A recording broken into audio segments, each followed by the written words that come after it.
Olá, meus amados, o meu abraço a você. Você está no canal Filho do Rei, com o irmão André, crente em Jesus de Nazaré.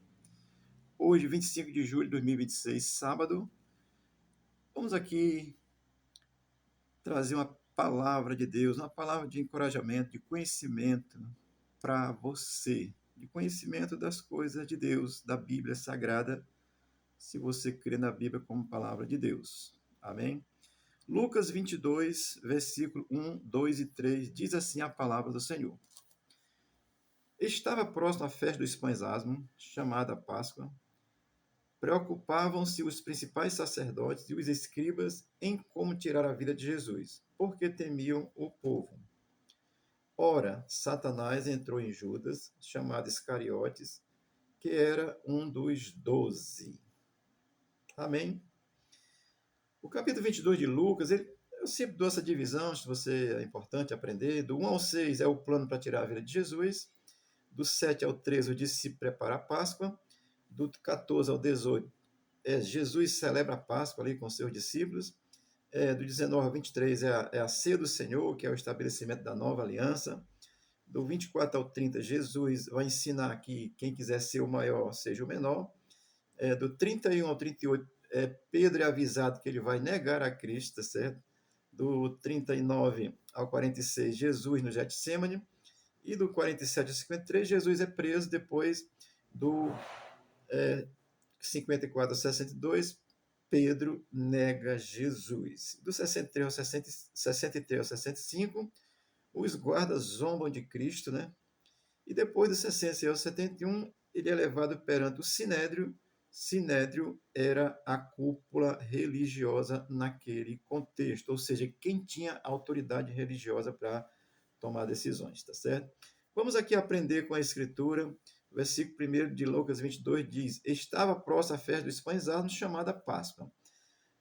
A celebração da Páscoa é desde a saída do cativeiro egípcio. O povo tinha passado aí cerca de 430 anos. Deus levanta Moisés e, através de Moisés, Deus liberta o povo do cativeiro egípcio. Portanto, a partir dali é dada uma ordem, uma orientação para que eles celebrassem a Páscoa. E a primeira Páscoa foi dada a orientação de que ele deveria sangrar um cordeiro, comer a carne desse cordeiro assada, pegar do sangue desse cordeiro, colocar nos umbrais da porta, e ali aquilo serviria de proteção, porque naquela noite o anjo da morte passaria sobre o Egito, mataria todos os primogênitos, onde tivesse o sinal do sangue, nada aconteceria. Tá certo? Então, isso foi feito, está lá no capítulo 12 de Êxodo, você pode ler lá o capítulo 12 de Êxodo, que vai dar essa história de como foi celebrada ali a primeira Páscoa, né? Eles comeram a carne do carneiro assado e tal, colocaram o sangue como proteção. É interessante porque o sangue aí tem tudo a ver com o sangue de Jesus derramado na cruz, tá certo? Porque a Bíblia vai apontando sempre para Jesus daquilo que ele fez, daquilo que ele já fez e daquilo que ele ainda vai fazer, que está previsto de acontecer. Amém? Então, assim, estava próxima a festa dos pães asmos, chamada Páscoa, ou seja, era a festa onde o povo judeu se reunia para celebrar essa saída do Egito, e assim com muita alegria, né, porque tinha sido a libertação.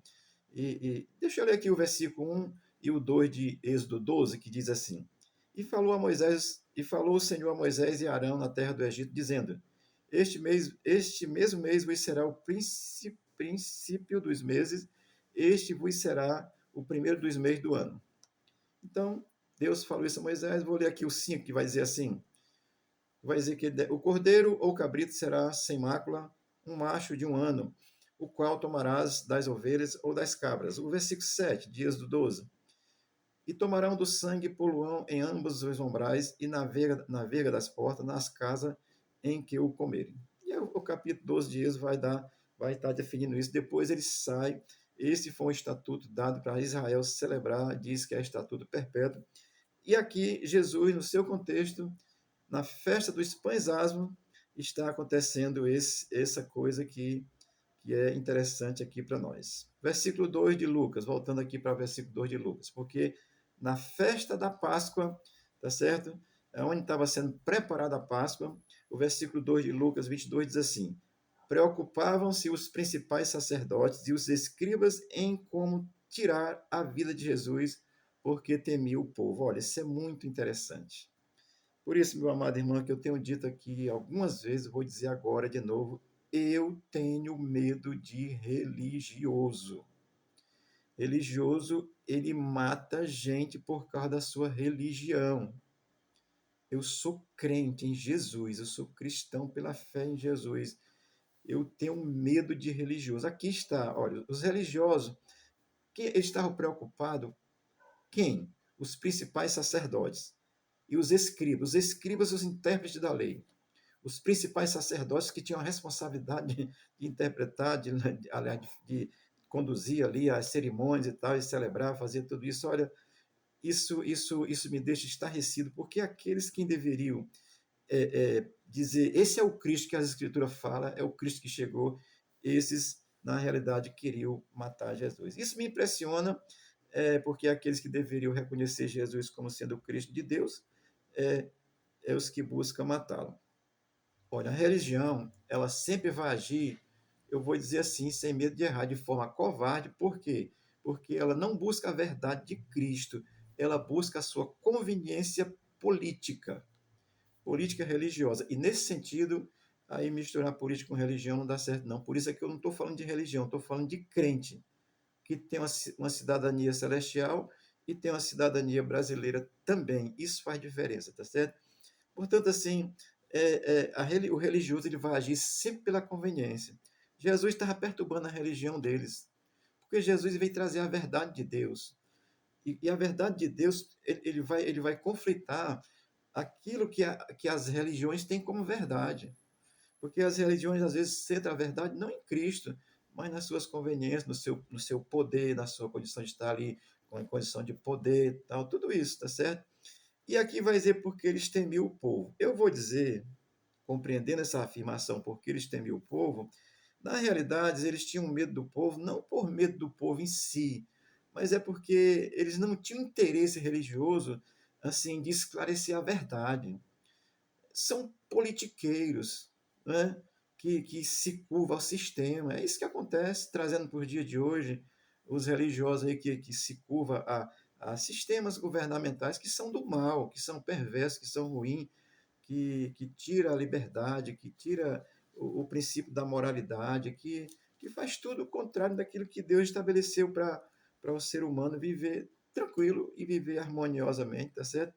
Então, os sacerdotes naquele tempo, os escribas, ou seja, os doutores da lei, eles, de certa forma, temiam o povo, porque não era temer no sentido de ter medo em si, não, esse medo era no sentido de, de, de, de, de saber que o povo realmente conhecia, que estava conhecendo que Jesus era o Cristo. Eu vou dizer que, infelizmente, o povo, às vezes, o povo é manipulado, porque esse mesmo povo que dizia ele é o Cristo, depois disse crucificado também, porque foi manipulado por aqueles que religiosamente entregaram Jesus. Amém? Olha, estou lhe recomendando de novo, tenha cuidado com a religião. Religião mata. Cristo vivifica e transforma e leva para o seu reino, tá certo? Eu quero dar aqui um destaque da seguinte situação. Olha, Cristo tinha que morrer, tá certo? Porque ele já tinha ensinado isso. Mateus capítulo 16, versículo 21, Jesus já tinha dito assim: desde então começou Jesus a mostrar aos seus discípulos que convinha ir a Jerusalém e padecer muitas coisas dos anciões e dos principais sacerdotes, dos escribas, e ser morto e ressuscitar no terceiro dia. Ora, Jesus já tinha ensinado isso para os discípulos, tá certo? Aí quando ele está lá, na festa da Páscoa, eles estão querendo matar Jesus, porque Jesus já tinha dito que ia morrer. Jesus disse antes que acontecesse, tá certo? Isso é fato muito gracioso da gente entender, porque tem alguém que fala, depois que acontece, eu profetizei. Profetizei o quê, rapaz? Aconteceu e tu está dizendo agora? Quero ver dizer antes de acontecer. Jesus falou antes, ele fala sempre antes, tá certo? Amém? Então, assim, nesse sentido, Jesus tinha que morrer. Agora, vamos aqui para o versículo 3, porque o versículo 3 tem uma coisa extraordinária, que vai dizer assim: ora, Satanás entrou em Judas. Essa expressão, ela me deixa assim, ela me traz uma importante compreensão que nós precisamos ter. Essa ação de que Satanás entrou em Judas. Eu vou chamar a atenção para algumas coisas. Olha, Judas não mudou a sua aparência física. Judas não mudou o seu comportamento com os outros discípulos. Judas ficou agindo normalmente. Entretanto, Satanás entrou nele. E o que é isso? Olha, entenda uma coisa: uma pessoa endemoniada, ela perde o sentido, porque o demônio está dominando sobre ela. Mas aqui, quando Satanás entra, é num estado de consciência perfeita. É você ou eu que damos esse direito. Judas, ele abriu seu entendimento para isso. Olha, depois da tentação, que o Satanás tentou Jesus, ele viu que não dava mais tentando Jesus diretamente. Então ele foi agir sorrateiramente, assim, de forma dissimulada, de maneira defensiva. Tenha cuidado, eu não vou ter medo de errar isso aqui que estou lhe dizendo, não. Cuidado, através de um crente que está aí perto de você, e eu digo, Senhor, me dá para que eu tenha cuidado com isso, para que não aconteça comigo. O diabo pode falar através de um crente. Depois eu vou dizer aqui uma experiência pessoal que eu tive com um crente me dizendo uma coisa e era o diabo falando, tá certo?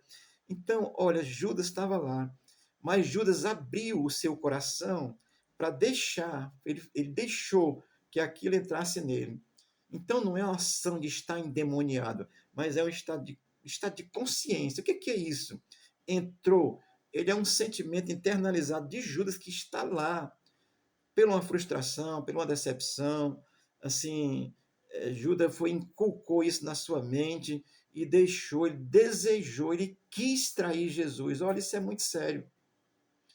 E ele estava lá. Por que eu estou dizendo isso? Eu quero só que você pense, olha, Judas, ele aprendeu com Jesus, Judas recebeu o poder de Jesus para curar, para expulsar demônio, para fazer milagre. Leia lá o capítulo 10 de Lucas, está lá. Os discípulos receberam o poder e foram e fizeram muita coisa. Ele participou do ministério de Jesus, era um dos 12, foi convidado por Cristo, conhecia Cristo, sabia quem era Cristo, estava na companhia de Jesus. Mas o que acontece? Ele optou por traí-lo. Ele deixou que a sua consciência fosse envenenada por uma atmosfera satânica. É isso que acontece, meu irmão. Você pensa que não? Tem crente aí que às vezes está falando palavra do Satanás, porque distorce a Bíblia, distorce a verdade, está mentindo, enganando, fazendo um monte de coisa, até crê, mas está distorcendo a verdade, conhece Cristo, tá certo? Então isso é no íntimo da alma, é uma decisão. Então eu vou lhe dizer, estar com Cristo verdadeiramente é uma decisão. E andar na companhia dele e não estar com ele também é uma decisão. Judas andou na companhia, aprendeu com Jesus, recebeu o ensinamento, tudo que ele tinha direito, a autoridade sobre espíritos imundos, tudo que ele tinha direito recebeu de Cristo, entretanto, decidiu trair Cristo. Entenda isso. Judas não estava possuído, demoniado, aquele que fica louco, babando. Isso é uma coisa, é diferente. Mas Judas voluntariamente deixou que o mal entrasse em si, na sua própria consciência, e ele se apropriou disso. Ele mesmo agiu na direção do diabo. Quando deixou Satanás entrar, é consciente. Uma pessoa que fica endemoniada não é consciente. O diabo vem e entra e a pessoa não sabe nem o que está acontecendo. Mas quando deixa entrar, está consciente, tá certo? Eu quero que você pense nisso aqui ainda, tá certo? Hoje em dia, tem pessoas que sabem quem é Jesus, curam em nome de Jesus, expulsam demônio em nome de Jesus, fazem coisas extraordinárias em nome de Jesus, entretanto, não são convertidos, assim como Judas não era. Tem poder, porque o poder de Deus se manifestou, vou dizer aqui de novo, até numa jumenta para falar com o profeta insensato. Está lá no capítulo 22 de Número, leia lá, tá certo? Ou é 22 ou é 21 de Número, mas leia lá, Número 21, 22 capítulos, você vai encontrar. Então, quando o crente se torna insensato, meu irmão, aí quem fala através dele pode ser o diabo mesmo. E o que existe é muito hoje, pessoas aí confessando a fé, mas estão insensatos, negando Jesus nas suas atitudes, nas suas ações. Creem, falam de Jesus, fazem milagre em nome de Jesus, mas não têm a fé convicta da salvação. Por que eu estou dizendo isso, querido? Porque a gente vê no passado, com Judas aprendeu com o melhor teólogo do mundo, que é Cristo, aprendeu com o melhor mestre do mundo, que é Cristo, aprendeu com o que tinha de melhor, era Cristo presente ali. entretanto, optou e aí Satanás entra. Então, isso é uma decisão. Quem não quer Cristo pode optar por querer o mal conscientemente. Quero que você entenda isso, tá certo? Amém? Eu vou concluir dizendo isso aqui. Chamado Iscariote porque que era um dos 12. Olha, Judas Iscariote é só um detalhe sobre Judas, tá certo? Judas era o único que não era galileu. Ele era filho de um cidadão chamado Simão Iscariote, pelo menos a história conta isso, tá certo? E que possivelmente era do grupo dos Zelotes, que era um pessoal meio briguento lá, que gostava de confusão mesmo, tá certo? E aí foi ficar logo com a bolsa do dinheiro. Eu vou dizer aqui uma coisa, isso aqui é minha opinião. Até aqui eu falei do que a palavra de Deus está dizendo. Vou dizer a minha opinião aqui. Eu entendo que Deus, ou seja, Jesus Cristo, Deus onisciente, já sabia que Judas ia o trair e escolheu para isso mesmo. Ah, mas isso é injusto. Na onisciência de Deus, não. Não é injusto. Se fosse eu fazendo injustiça, vou separar você, agora não. Mas é porque senão ele não seria Deus onisciente, tá certo? Então entenda isso. Eu estou dizendo, estou dando a minha opinião, que na onisciência de Cristo como Deus, ele já sabia disso e escolheu Judas. Por quê? Porque ele tinha que morrer. Amém? Ele tinha que morrer, alguém tinha que trair. Então, na onisciência de Cristo como Deus, ele já sabia disso. Entenda, isso aqui é a minha opinião, é o que os pregadores chamam de. Esqueci agora o nome, digo já.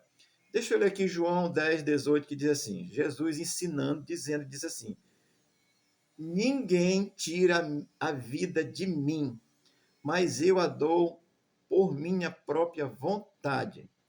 Tenho o direito de dá-la e de torná-la a reavê-la, pois foi para isso que o meu Pai me mandou. Amém. Então, Cristo morreu porque tinha que morrer. Agora, dentro do conceito sociopolítico religioso, tinha que ter um traidor. E Deus não está além da sociedade. Ele age na sociedade, é um Deus social que está aqui, que fala com você hoje, está certo? Que age no nosso meio, no nosso cotidiano, no nosso dia a dia, e continua vivendo conosco e falando para você através dessa palavra. Amém? Aquilo que você entender que não é de Deus, meu irmão, esqueça. Mas medite na palavra de Deus, tá certo? Pense sobre isso. Judas sabia perfeitamente o que estava fazendo. Tinha conhecimento de Jesus, tinha conhecimento de tudo, sabia tudo. Sabia que ele era o Messias, sabia tudo. Entretanto, decidiu trair.